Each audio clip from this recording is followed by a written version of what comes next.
Bonjour les élèves, voici la dernière capsule pour cette semaine, donc la capsule du 21 et du 22 mai. Cette capsule va nous durer aujourd'hui et demain, donc jeudi et vendredi.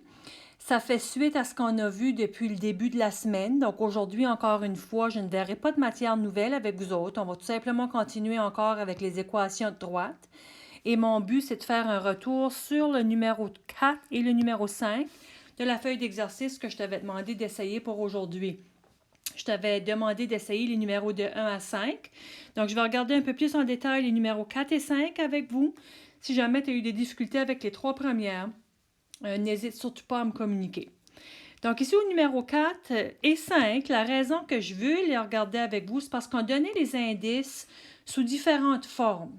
Peu importe les indices qu'on va te donner, tu vas toujours essayer de suivre la même recette. Moi, je pense que c'est gagnant pour toi de le faire, c'est-à-dire de toujours essayer de trouver les indices qui vont te permettre de trouver la pente, ensuite l'ordonner à l'origine, pour ensuite être capable de substituer ton équation canonique puisque tu auras la pente et l'ordonnée à l'origine, c'est-à-dire le M et le B. Tu vas voir, ce qui va changer, c'est la façon de te donner les indices. Donc ici à la 4, on disait que tu avais une ordonnée à l'origine de moins 3. Puis la droite passait par la coordonnée, le point 4, 3. Maintenant, on sait qu'un point, c'est un X et un Y. À date, lorsque je te donnais juste un point, je te donnais déjà la pente de calculer. Tu n'avais pas besoin d'utiliser la formule pour trouver la pente. Je te disais, bon, la pente est ta, et la droite passe par un certain point. Dans ce cas ici, je ne te donne pas la pente comme indice. Je te donne un point, puis je te donne l'ordonnée à l'origine. Donc, la raison pour laquelle j'ai fait le rappel hier, c'est parce que je savais que tu l'aurais besoin à la 4 et à la 5 aujourd'hui.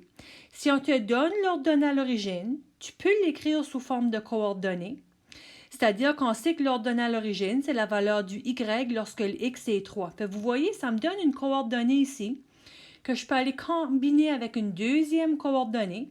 Puis on sait qu'avec deux coordonnées, on peut utiliser notre formule de pente pour ensuite trouver notre pente. C'est ce qu'il fallait faire ici. Donc ici, moi j'ai choisi de prendre cette coordonnée comme la première, mon x1, y1, celle-là comme la deuxième, x2, y2. Je substitue de ma formule de pente.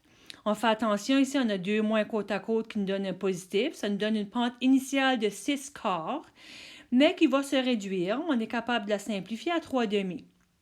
Maintenant, en temps normal, lorsqu'on a notre pente, dans ma prochaine étape, on va aller calculer la valeur du B en substituant la pente. Okay? Donc ici, là, on serait rendu à Y est égal à 3 demi-X plus B. Pour trouver mon B, je dois connaître un X puis un Y qu'on allait chercher soit dans ce coordonné ici ou soit dans la deuxième. Mais les élèves, soyez toujours aux aguets aux indices qu'on vous donne. Dans ce cas ici, c'est certain là, que je pourrais, si je voulais, aller substituer le X puis le Y, soit par la coordonnée que j'ai là ou cette coordonnée ici. Mais ici, ce n'est pas nécessaire du tout, mes chers élèves. Je peux mettre ça à la poubelle, cette partie ici. Pour quelle raison? C'est parce que je te le donne dans l'énoncé du problème. Je te dis que l'ordonnée à l'origine est moins 3. C'est quoi l'ordonnée à l'origine? C'est la valeur du B. Donc, mon B est égal à moins 3. Si tu as pensé à ça et si tu l'as vu, c'est merveilleux, bravo. Si tu ne l'as pas vu, ben c'est pas grave, tu auras fait ton travail ici, comme d'habitude, puis tu auras quand même arrivé à l'ordonnée à l'origine de moins 3 si tu n'as pas fait d'erreur dans tes calculs. Mais c'est certain que si tu peux le voir, que ça va te sauver du temps et ça va être plus efficace. Et là, maintenant qu'on a la pente et l'ordonnée à l'origine, je le substitue de mon équation et on vient de finir le problème. Donc, sois toujours aux aguets pour ces petits indices ici qui parfois peuvent te sauver bien du travail. Maintenant, si on regarde à la 5, je ne te donnais même pas de coordonnées toutes faites dans l'énoncé, je ne te donnais même pas la pente non plus. Je te disais tout simplement que je voulais qu'on trouve la droite d'équation qui avait un abscisse de moins 6 et une ordonnée de 8. Attention, si je te donne une abscisse, je peux écrire ça sous forme de coordonnées. Je te donne l'ordonnée, je peux aussi l'écrire sous forme de coordonnées. Il s'agit de se souvenir que l'abscisse, c'est la valeur du X lorsque le Y est 0. Donc, si j'ai une abscisse de moins 6, ça me donne la coordonnée moins 6, 0. Et si j'ai une ordonnée à l'origine de 8, ça me donne la coordonnée 0,8. parce que l'ordonnée à l'origine, c'est la valeur du y lorsque le x est 0.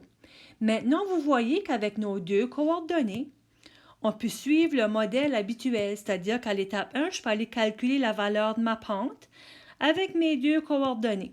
Fait, tu substitues tes coordonnées comme tu es habitué de le faire. Tu t'assures de réduire si c'est possible. Puis dans ce cas ici, on pouvait réduire notre pente à 4 tiers. Mais encore une fois, mon 4 tiers, là, je pourrais aller ici et faire le travail comme je t'ai montré ici à l'exemple 4. Mais ce n'est pas nécessaire de faire ça parce que regarde, je te le donne tout fait déjà, l'ordonnée à l'origine. Je te dis que l'ordonnée à l'origine est 8, donc là, la valeur du B. Okay, la valeur de l'ordonnée à l'origine. Puis avec ces deux paramètres, ma pente de 4 tiers et mon ordonnée à l'origine de 8, je peux aller compléter mon équation. Donc avec cette correction un peu plus détaillée de la numéro 4 et de la numéro 5, je pense vraiment que tu es prêt à continuer le reste de la feuille de travail. Donc, pour les prochaines journées, pour aujourd'hui et pour demain, j'aimerais que tu continues avec la même feuille que tu as commencé hier, c'est-à-dire la feuille d'équation de droite mélange. Puis le mot mélange explique bien que dans les différents problèmes sur cette feuille, je combine les indices de différentes façons pour te permettre de te rendre à l'équation. Donc, ce que je te propose d'essayer, ce sont les numéros 6 à 15. Pour aujourd'hui et demain, si tu bloques toute la difficulté, tu peux aller consulter mon corrigé détaillé qui est dans mon wiki ou tu peux me communiquer. Donc, sur ce, on se reparle lundi et je te souhaite vraiment une belle fin de semaine. Attention à toi. Bye bye.